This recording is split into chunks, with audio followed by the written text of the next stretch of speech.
Aryan international school Balamau के इस प्रांगण में हम सभी लोगों ने जो साइंस एग्जीबिशन देखा, बड़ा ही प्रेरणादायक रहा। और इस विद्यालय के ये जो छोटे छोटे बच्चे हैं, यकीन मानिए इनके जो मॉडल थे उससे मैं, चाहे डॉक्टर बी.के. यादव जी हो, चाहे अभी तो चले गए डॉक्टर हर्ष विक्रम सिंह जी हो, और चाहे डॉक्टर कुलदीप निगम जी हो, इन लोगों को बहुत कुछ सीखने को मिला है। आपके छोटे छोटे बच्चों ने जो मॉडल बनाया था, चाहे एनाटॉमी से रिलेटेड रहा हो, ब्लड सेल से रिलेटेड रहा हो, तो आप सबके सीख से ये डॉक्टर लोग बहुत कुछ सीखेंगे और हमारे जनपद के लोगों की सेवा करेंगे। सबसे पहले आप सभी लोगों को मैं नववर्ष की हार्दिक बधाई देता हूं, शुभकामना देता हूं। आज इस कार्यक्रम में आपके बीच में उपस्थित हूं, ये मेरे लिए परम सौभाग्य की बात है। इसके लिए मैं इस विद्यालय के प्रबंध निदेशक श्री राजेश राम यादव जी का बहुत बहुत धन्यवाद देता हूं। और आपका इस एग्जीबिशन को देखने के लिए दूर दराज के क्षेत्र से आए हुए सभी लोगों का मैं हार्दिक स्वागत अभिनंदन करता हूं। इस कार्यक्रम में जितने सभी लोग सम्मिलित हुए हैं, सभी बच्चों से सीखने के लिए आए हैं।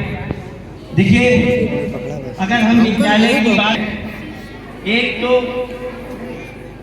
जो शिक्षक हैं, दूसरे जो छात्र हैं, तीसरे जो यहाँ उन छात्रों के अभिभावक, जब तक इन तीनों में आपस में सही समन्वय नहीं होगा तब तक बच्चों को सही शिक्षा नहीं मिल सकती है। सही शिक्षा का मतलब, अभी एक बच्चे ने harvesting system, rain water harvesting का सिस्टम बनाया था। किसने बनाया था? तो मैंने उससे पूछा कि क्या यार के पिताजी आए हुए? उसने कहा हाँ।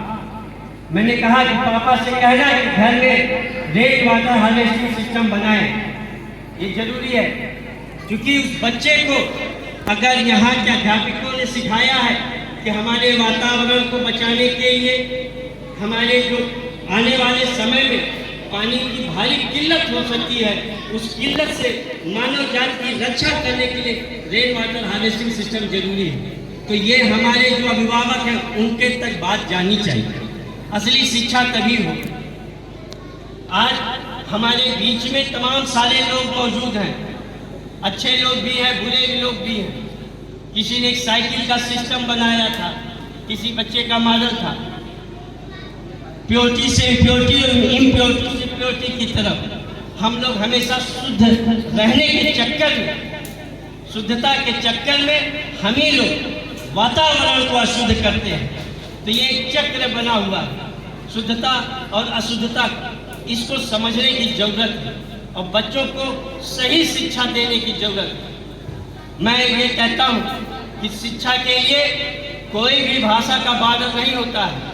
पढ़ने के लिए मैं रशियन विश्वविद्यालय में पढ़ाऊँगा, वहाँ पे रशियन लैंग्वेज में पढ़ाया जाता है। तो अगर कोई अंग्रेजी में पढ़ रहा है, कोई संस्कृत में पढ़ रहा है, कोई हिंदी में पढ़ रहा है, तो मैं समझता हूँ कि भाषा शिक्षा के लिए कोई बाधक नहीं बनती है, बल्कि शिक्षा से और लोगों को सीखने की सीख मिलती है। बच्चों को सही शिक्षा देने की जरूरत है। ये आपकी आस्था, आपकी भावना आपके लिए है। लेकिन अगर इसरो का वैज्ञानिक, अगर इसरो का चीफ एक जहाज को एक मंगलयान को अगर सफल बनाने के लिए भगवान के मंदिर पे जाके माथा टेकता है, तो मैं समझता हूँ तो वहाँ विज्ञान का अपमान होता है। वहाँ भले आपकी आस्था को चोट न पहुँचे, लेकिन उस विज्ञान को चोट पहुँचता है, क्योंकि वो गणेश जी उस रॉकेट को नहीं उड़ाते हैं, उस रॉकेट को तो विज्ञान उड़ाता है।